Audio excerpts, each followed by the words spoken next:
তোমরা সবাই কেমন আছো? আশা করছি খুব ভালো আছো। এই গরমের মধ্যে খুব ঠান্ডা ঠান্ডা কিছু খেতে ইচ্ছা করলো, সেই জন্য আজকে জামের জুস বানিয়ে তোমাদের সাথে আমি শেয়ার করলাম। তো দেখো, আমি এখানে নিয়েছি জাম, তার মধ্যে অল্প একটু দিয়েছি চিনি, এখানে নিয়েছি আমি গুঁড়ো লঙ্কা আর নুন। তোমরা চাইলে এখানে শুধু বিট নুনও অ্যাড করতে পারো, আমি এখানে শুধু লঙ্কা আর সাদা নুনই দিয়েছি।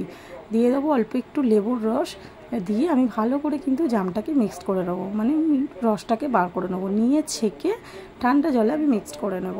তো দেখো, আমি কিন্তু গ্লাসটাকে একটু ডেকোরেশন করব, সেই কারণে আমি এর মধ্যে লেবু মিক্সড করে নিচ্ছি। লেবুটাকে দিয়ে আমি সুন্দর করে, আমি যেটাকে মাখিয়ে রেখেছিলাম না গুঁড়ো লঙ্কা আর তোমার নুন, সেটার মধ্যে আমি দিয়ে দেখো গ্লাসটাকে সুন্দরভাবে ডেকোরেশন করে নিচ্ছি।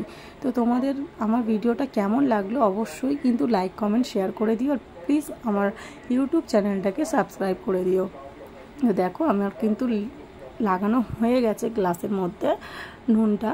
তো এরপরে দেখো গ্লাসটা কতটা সুন্দর লাগছে, তোমরা খালি দেখো গাইস। তো দারুণ লাগে, কিন্তু ঘরে বানানো কিছু করে খেতে কিন্তু দারুণ লাগে।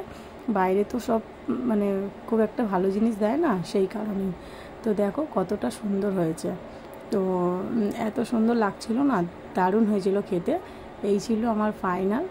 দেখো কতটা সুন্দর লাগছে। তো ভালো লাগলে like comment share, please tata.